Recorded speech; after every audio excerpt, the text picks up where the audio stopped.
ஐந்து கரத்தனை யானை முகத்தினை இந்தின் இளம்பரை போலும் எயிற்றனை நந்தி மகந்தனை ஞான கொழுந்தினை புந்தியில் வைத்தடி போற்றுகின்றேனே.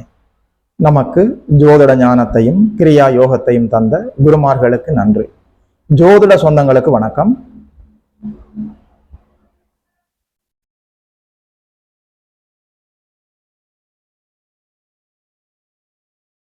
ஆடி அமாவாசை யோகமா தோஷமா, இது விடயமாக சற்று பார்க்கலாம்.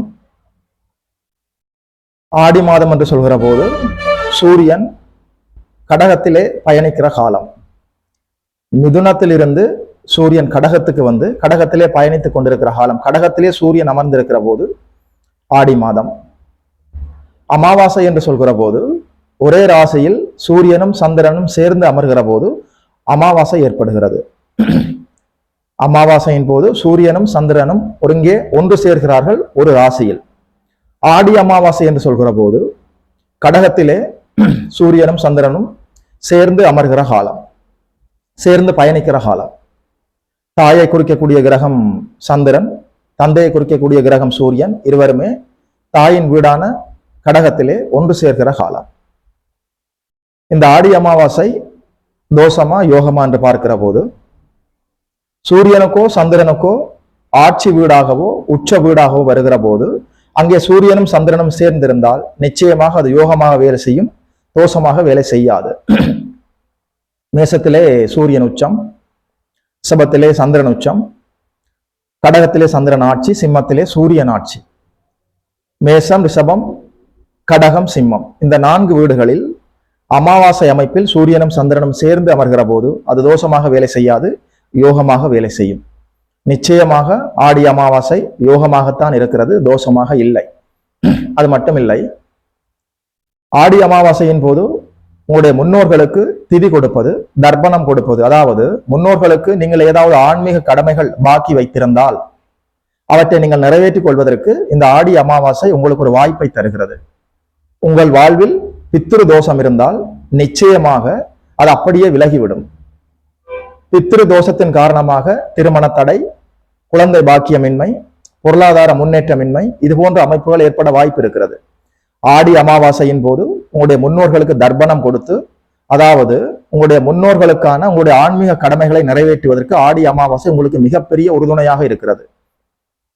இதை பயன்படுத்தி கொண்டு உங்கள் முன்னோர்களுக்கான, அதாவது ஆன்மீக விடயங்களை, உங்கள் முன்னோர்களுக்கு நீங்கள் செய்ய வேண்டிய, செய்ய தவறிய ஆன்மீக விடயங்களை திதி கொடுப்பது, தர்ப்பணம் கொடுப்பது, இது போன்ற விடயங்களை நீங்கள் ஆடி அமாவாசையில் செய்து பித்ரு தோஷத்திலிருந்து நீங்கள் விடுபட முடியும். அது மட்டும் இல்லை, ஆடி அமாவாசை காலத்துல அந்த குறிப்பிட்ட அந்த நாள்ல குலதெய்வ வழிபாடு, இஷ்ட தெய்வ வழிபாடு, ஆலய வழிபாடு தீய கர்மாவிலிருந்து உங்களை விடுவிக்கும். உங்கள் வாழ்வில் திருமண தடை நீங்கும், புத்திர பாக்கியம் கிடைப்பதற்கான ஆரம்பங்கள், அஸ்திவாரங்கள் எல்லாமே உருவாகுவதற்கு அந்த நாள் உங்களுக்கு உதவி செய்யும். என்ன இருந்தாலும் ஆடி அமாவாசை தோஷமாக இல்லை, பரிபூர்ண யோகமாக செயல்படுகிறது. சூரியனும் சந்திரனும் ஒன்று சேர்ந்து கடகத்தில் அமர்ந்து அன்று அமாவாசை யோகம் ஏற்படுகிற போது அது சந்திரனுக்கு ஆட்சி வீடாக இருப்பதனால் நிச்சயமாக அது தோஷமாக இல்லை, யோகமாக செயல்படுகிறது. இதை யோதிட சொந்தங்கள் சரியாக பயன்படுத்தி கொள்ள வேண்டும். ஆடி மாதம் என்று சொல்கிற போது ஆடி மாதம் ஆரம்பமே ஆடி பிறப்பு, ஆடி செவ்வாய், ஆடி வெள்ளி, ஆடி பூரம், ஆடி கிருத்திகை, அதாவது ஆடி மாதம் முழுவதுமே உங்களுக்கு ஒரு யோகமாக, ஆலய வழிபாட்டிற்கான, இறை வழிபாட்டிற்கான, அது மட்டுமில்லை பெண் தெய்வம் சக்தி தன்னுடைய தீவிரத்தை வெளிப்படுத்திக் கொள்கிற காலம். இதை நீங்கள் சரியாக புரிந்து கொள்ள வேண்டும். ஆடி தபசு, ஆடி பெருக்கு, ஆடி அமாவாசை, ஆடி பௌர்ணமி, ஆடி திருகோண நட்சத்திரம், இந்த ஆடி மாதமே விழா கோலம் பூண்டிருக்கிறது. ஆலய வழிபாடுகளுக்காக நீங்கள் எடுக்கிற ஒவ்வொரு முயற்சிகளும் வெற்றி தரும். அது மட்டுமில்லை, ஆலய வழிபாடுகள், தானம், தவம், யோகா, தியானம், இது போன்ற எல்லா, அது மட்டுமில்லை, ஆன்மீக தீர்த்த யாத்திரை, குலதெய்வ வழிபாடு, இஷ்ட தெய்வ வழிபாடு, ஆன்மீக விடயங்களில் ஆடி மாதம் நீங்கள் நிறைவாக ஈடுபடலாம். கைமேல் பலன்களை அள்ளி கொண்டு வரலாம். தீய கர்மாவை அப்படியே கரைப்பதற்கு இந்த ஆடி அமாவாசை உங்களுக்கு பரிபூர்ணமாக உதவி செய்கிறது. ஆடி அமாவாசை யோகமாக இருக்கிறது, தோஷமாக இல்லை. இதை யோதிட சொந்தங்களிடம் பகிர்ந்து கொண்டதில் எனக்கு மட்டற்ற மகிழ்ச்சி. யோகி மதன் அஸ்ட்ரோ சென்டர் யூடியூப் சேனலை சப்ஸ்கிரைப் செய்திருக்கின்ற அனைத்து தோழர்களுக்கும் தோழிகளுக்கும் என் மனப்பூர்வமான நன்றிகள். சப்ஸ்கிரைப் செய்திருக்கிறவர்கள் உங்களுடைய உறவினர்களோடும் நண்பர்களோடும் பகிர்ந்து கொள்ளுங்கள். இது போல இன்னும் ஒரு அற்புதமான வீடியோவில் சந்திக்கிறோம். நமஸ்கார்.